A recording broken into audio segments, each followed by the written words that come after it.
Welcome back to our study on the book of Romans. This is the Romans, I've been saying Romans education. Boy, that was wrong. This is the Sonship Review. Makes me wonder what I said. This is the Sonship Review, part 7, and this is session 7. Wow. I wonder about that. Okay, now we're going to return to where we kind of deviated for me to give you this overview. And remember, we were looking at how God was going to be their right hand. Let me just review this. You'll remember it. It says in Joshua 7:12, "Therefore the children of Israel cannot stand before their enemies, but turn their backs before their enemies, because they were accursed." And God says, you know what? Neither am I going to be with you anymore. That was in contrast to what He had promised them before they went into the land in the regiving of the law, that the Lord shall cause thine enemies to rise up against thee to be smitten, and they'll come out before you one way, and they'll flee before you 7 ways. Now, this brings us back to the place where we were defining this word accursed. And I gave you a couple of things. I talked about it meant being consigned to evil. That's the Oxford English Dictionary. But there was a component of that said God was not with them. That's what it meant to be accursed. And being accursed, I want to show you an illustration of this being consigned to evil, or I could say this another way, being consigned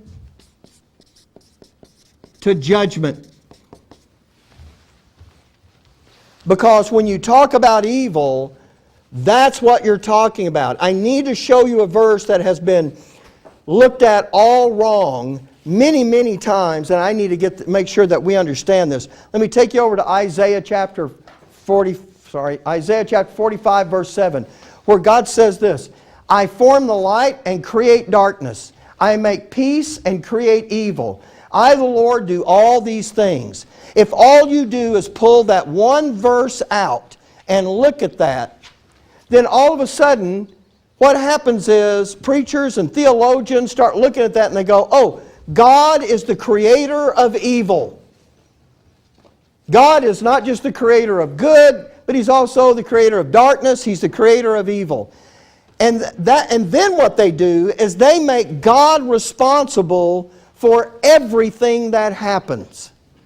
That is not what that verse is talking about. You cannot pull a verse completely out of its context, stand it alone, try to figure out what you think it's talking about without reading the context, and then make a doctrine out of it. That's crazy. But with all due respect to the sincere Calvinist, they're saying God is responsible for doing all the things that are happening because He's sovereign. Look, God is not responsible for all the things that are happening, and you can't biblically pin it on God. So let's talk about this thing.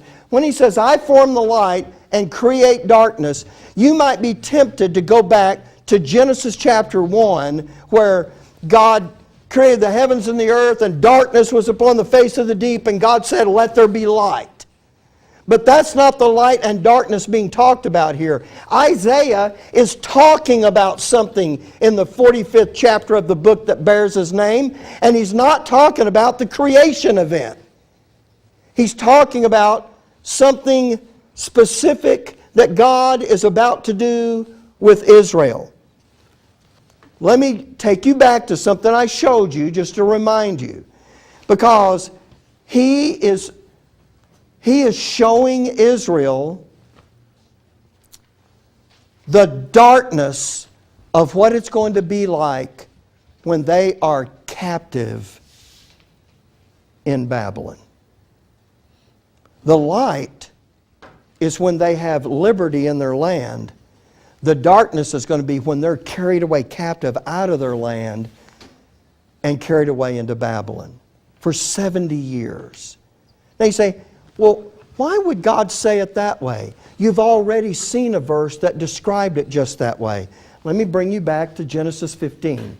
"And when the sun was going down, a deep sleep fell upon Abram, and lo, an horror of great darkness, do you see that word darkness, fell upon him.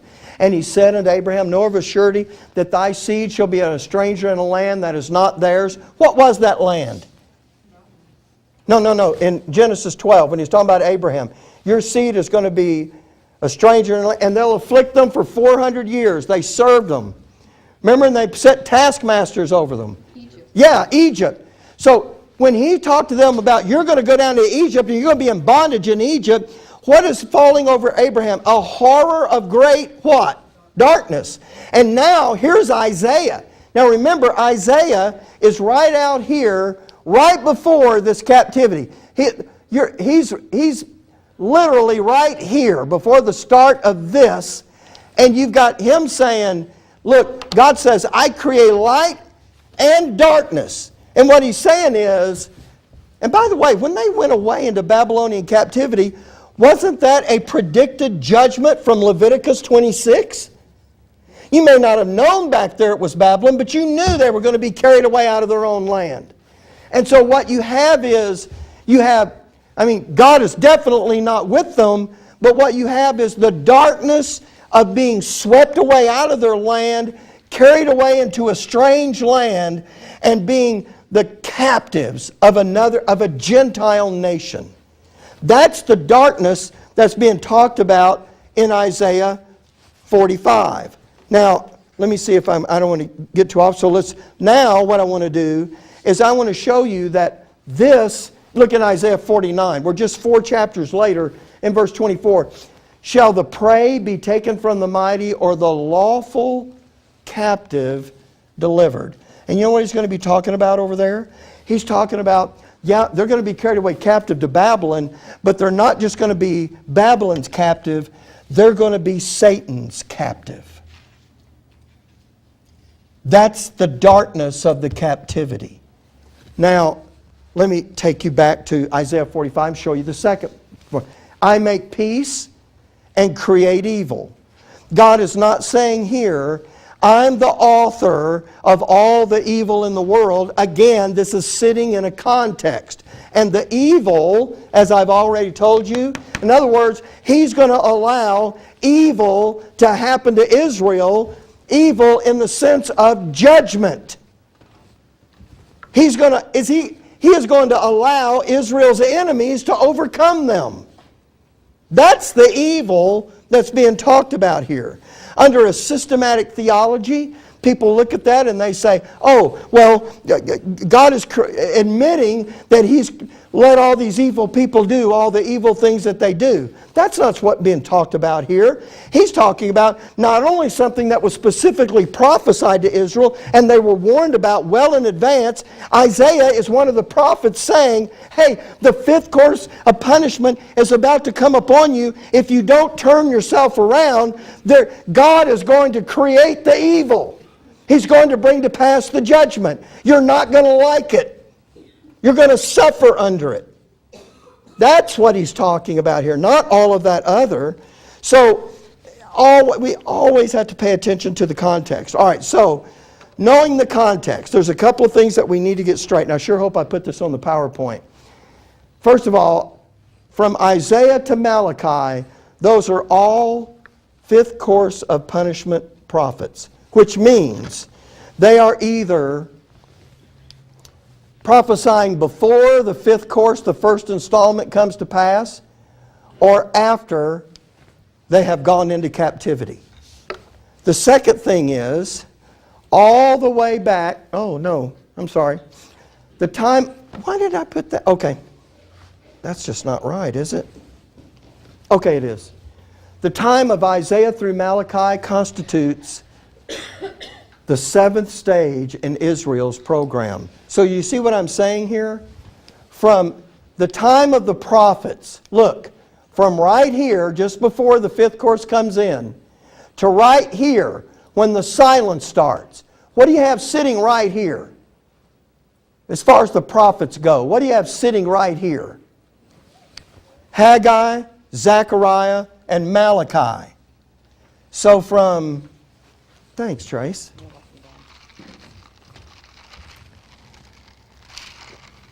Am I getting hoarse? Okay, never mind. I heard that. Okay. From right here, right here there are prophets that are warning Isaiah, Jeremiah. They're warning Israel, this captivity is coming. Over here at the end, this is Haggai, Zechariah, Malachi going, hey, you're about to not hear a peep from God. You've got to prepare yourself. All of that time from there to there is what I'm telling you here is the 7th stage in Israel's program. Stage 1 is the formation stage. Stage 2 is the Exodus stage. Stage 3 is the conquest stage. Now I'm showing you the 7th stage. And from the beginning stages of the formation all the way to the setup of the kingdom, there are 14 stages in Israel's program. I'm just trying to lay this out for you in a different way so that you'll see more detail about it. There's something else we need to see. All the way back to Isaiah, Israel is offered, and here he is here. Israel is being offered a prescription for cleansing. In other words, there is a problem. They are unclean and they are accursed. They're doing all kinds of terrible things that are an abomination before God. And so Isaiah is saying, there is a way for you. How would we say that today? Not to be cleansed. What would we, gosh, I'm talking like I'm 12 and my voice is changing. Okay, well we would say, people would say repent, but we would say, are you saved, right? When we'd ask that question, are you saved? Or here's how to be saved. That's what we would say. Well, we know this, that no one has ever been saved by works, right? Paul said no flesh is going to be justified by works. So Israel has to, by faith, do something in order. And by the way, this prescription for cleansing, and it's being called this because the Lord is talking about no longer being unclean. In fact, almost every time he mentions, see, now I'm going to get off it. What have I got left? Okay. When the Lord says this, he says, when Paul quotes this in Corinthians, he talks about, touch not the unclean thing, but do what? Come out and be ye separate. There's two issues there. The unclean issue and the separate issue. You know what? So you have, this is the separation issue for them. Okay, now look, I know not a lot of detail here, but here's what I'm trying to get to. They're offering a prescription for cleansing, or you could say Isaiah is showing them how to be saved. Or you could say Isaiah is showing someone in Israel how to become part of what? Huh? Yes, part of the believing remnant. This is how they would do it. Because you remember, the gospel of the kingdom, when Jesus was here, the gospel of the kingdom was that you had to believe that this Jesus that you're looking at right here, He is the prophesied Christ of Israel. It was belief, was faith in that. But are they preaching Jesus back there in Isaiah? No. So what were they believing? By the way, when people think, yeah, you know what, everybody has to believe in Jesus to be saved. I just double dog dare you to show me anybody in Isaiah's day that trusted Jesus. They didn't know who that was. By the way, they wouldn't automatically know who that was. We have 4 gospel writers that wrote books to show you this is who that is. Okay, anyway, I'm going to get carried away in my soapbox. But here's the point of this. All the way back to Isaiah, he is offering Israel a prescription for cleansing. And here's the last one. The prophets characterize the nation under 2 categories. And that, in other words, these are the last 3. So all of the prophets from Isaiah all the way to Haggai, Zechariah, and Malachi.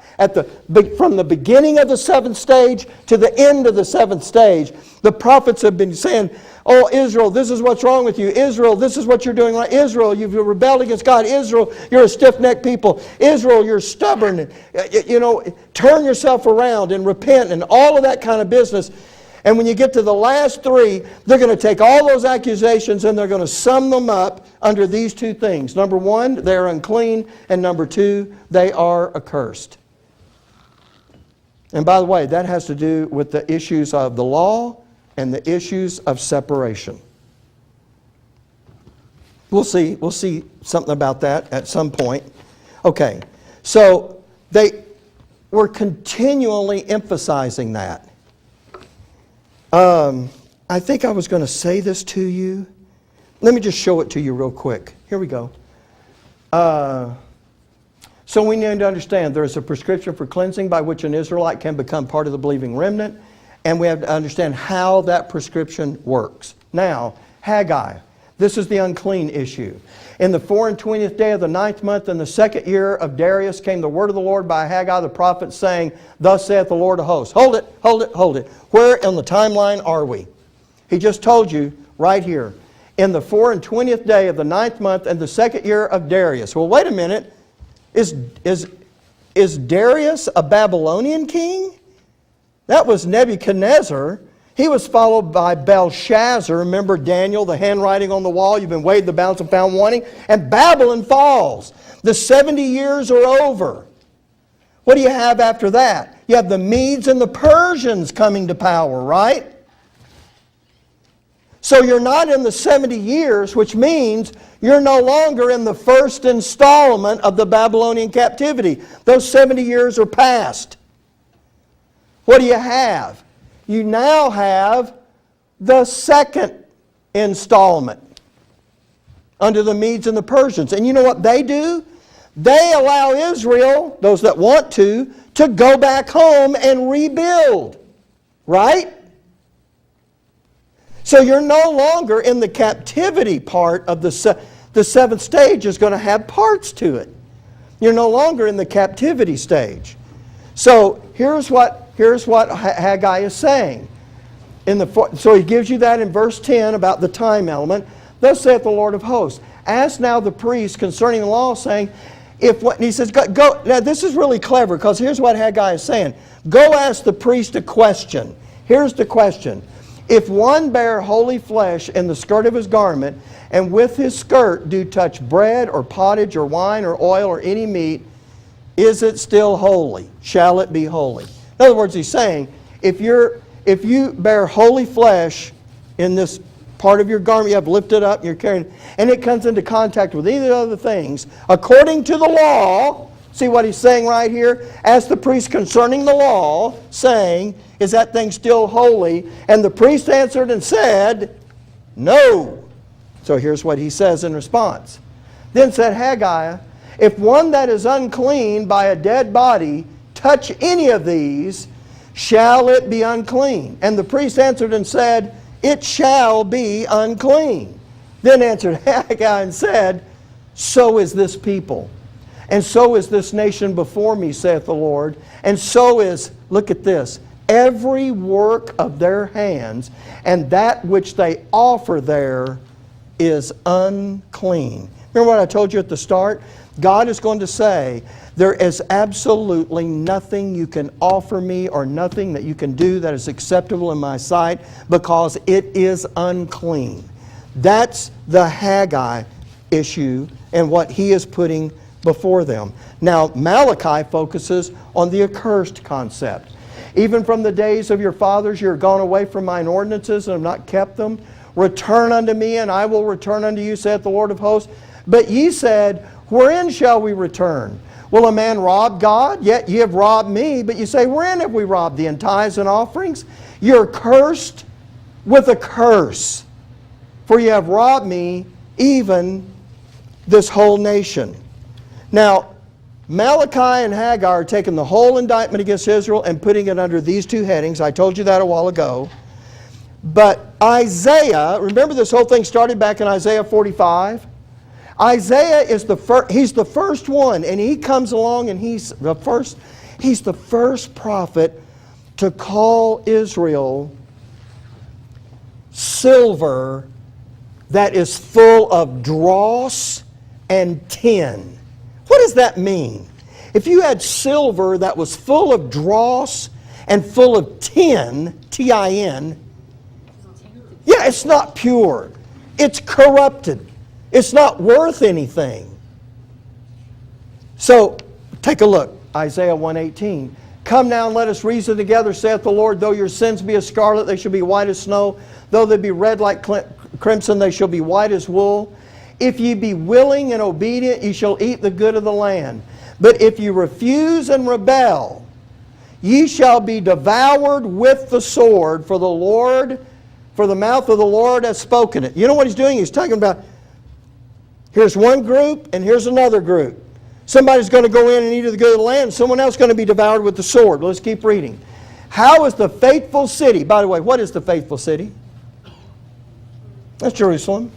How has the faithful city become a harlot? It was full of judgment. Righteousness lodged in it. But now murderers. And here it is. Thy silver is become dross. Thy wine mixed with water. Thy princes are rebellious and companions of thieves. Everyone loveth gifts and followeth after rewards. They judge not the fatherless, neither doth the cause of the widow come unto them. Therefore saith the Lord of hosts, the mighty one of Israel, I will ease me of mine adversaries and avenge me of mine enemies, and I will turn my hand upon thee and will purely purge away thy dross and take away all thy tin. How do you purge dross and tin out of silver? Heat it up. You heat it up with fire. That is exactly what he is going to do with this nation. What have I got left here? Oh, okay. Okay, we're good. Malachi is going to pick up that same... Now this is Isaiah at the start of the seventh stage. Malachi at the end is going to pick up the same terminology again. Look, Malachi 3:2. But who may abide the day of his coming? And who shall stand when he appeareth? For he is like a refiner's fire. You're refining silver, right? A refiner's fire, and like fuller's soap. And he shall sit as a refiner and a purifier of what? Silver. That ought to have rung a bell with them. And he shall purify the sons of Levi and purge them as gold and silver, that they may offer unto the Lord an offering in righteousness. Then shall the offering of Judah and Jerusalem be pleasant unto the Lord. Why does he say then? Because they're unclean, and he said, there's nothing you can offer me that I'll accept. Only then will this be done, as in the days of old, as in former years. And I will come near to you to judgment, and I will be a swift... And by the way, that judgment, that's what we're talking about right here. I create peace and I create evil. I'm going to bring this judgment to pass. I'll come near to you as judgment. I'll be a swift witness against the sorcerers, against the adulterers, against the false swearers, against those that oppress the hireling in his wages, the widow and the fatherless, and that turn aside the stranger from his right, and fear not me, saith the Lord of hosts. And by the way, that last phrase, I should have highlighted it, and fear not me. Because if you fear the Lord, what does that mean? Doesn't just mean you're quaking in the corner, but what does that mean? If you fear the Lord, if you're one that fears the Lord, well, okay, then let's just keep reading and see if we come to this. You got something? Oh, well, you're going to respect the Lord, and you're going to hear what He has to say.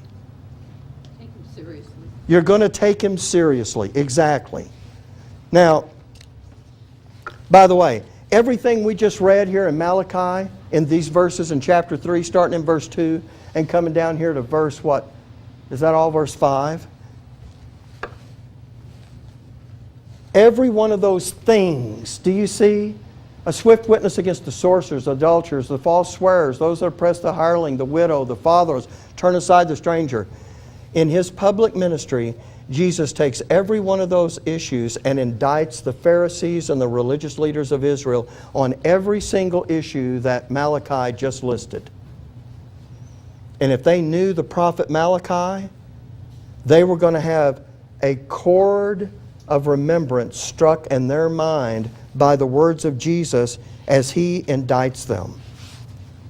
Okay, so what I want to do is I want to talk about this. Let's continue in Malachi. Look in verse 6. For I am the Lord, I change not. Therefore you sons of Jacob are not consumed. And when He says not consumed, well, wait a minute. Didn't He just talk about a fire and judgment and some going into the kingdom and with all the pleasantries and some being devoured by the sword? Aren't some of them consumed? Yes. So here's what He's saying here. I know He didn't say it, but this in the context of this, here's what He's saying. Therefore you sons of Jacob are not totally consumed. In other words, not all of you are going to be rebellious. Not all of you are going to perish at the sword. Not all of you are going to be the dross that's refined out of the silver. You won't be totally consumed. That's the idea He's giving you. Now look at verse 7. Even from the days of your fathers, you're gone away from my ordinances and have not kept them. Now I want to show you those that do not fear the Lord. When they hear the prophet make this indictment against them, here is their response. When he says, from the days of your fathers you're gone away from mine ordinances and have not kept them. Now, that's verse 7. Return unto me, and I will return unto you, saith the Lord of hosts. But ye said, here's what God says, you return to me and I'll return to you. Here's what they said, wherein shall we return? Look at the next one. Will a man rob God? Ye have robbed me. But ye say, and here's what they say, wherein have we robbed thee? Do you see what they're doing? Instead of saying, Lord, you're right. We're guilty. We've done this. They don't fear the Lord, so you know what they say? Wait a minute, what? Wherein shall we return? We didn't go anywhere. Wherein have we robbed thee? We haven't robbed thee. The Lord answers their question. In tithes and offerings, you're cursed. There's the accursed concept with a curse. For you have robbed me, even this whole nation. Verse 13. Oh man. Your words have been stout against me, saith the Lord. Yet ye say, what have we spoken so much against? Do you see this? This is right through the chapter. We haven't skipped a verse here. They keep going. God makes an indictment and they go, what? What are you talking about? He makes an indictment. I don't think we've done that. He makes an indictment. When did we do that? Well, when we come back, what I have to show you is, now the Lord is going to say, there is a prescription. You want to be part of the believing remnant? You want to go into the kingdom of plenty? You want to avoid the evil that I'm going to create? The judgment that I'm going to let fall on you? You want to avoid that? I'm going to show you how to become part of the believing remnant of Israel. And it's not going to be done by your works. It's going to have to be done by faith. And I'm going to show you the plan of salvation for Israel in the 7th stage of their program. Do your notes go this far? We just don't have time. So we'll come back and we'll pick that up, because that is the prescription for cleansing that John the Baptist is preaching down there at the River Jordan when they all come out there to hear him.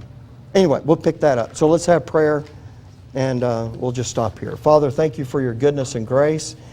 We thank you for how wonderfully all of this book is put together, and that we can understand it. And by understanding the things that you have done with Israel in their program, and understanding all the things that have been involved there, when our apostle comes along and writes 3 chapters in the book of Romans about how we're supposed to be looking at all of that, we can have a real comprehension and understanding of all of that doctrine. Thank you for the privilege of letting us in on this. And we look forward, Lord, to continuing our study in it in Jesus'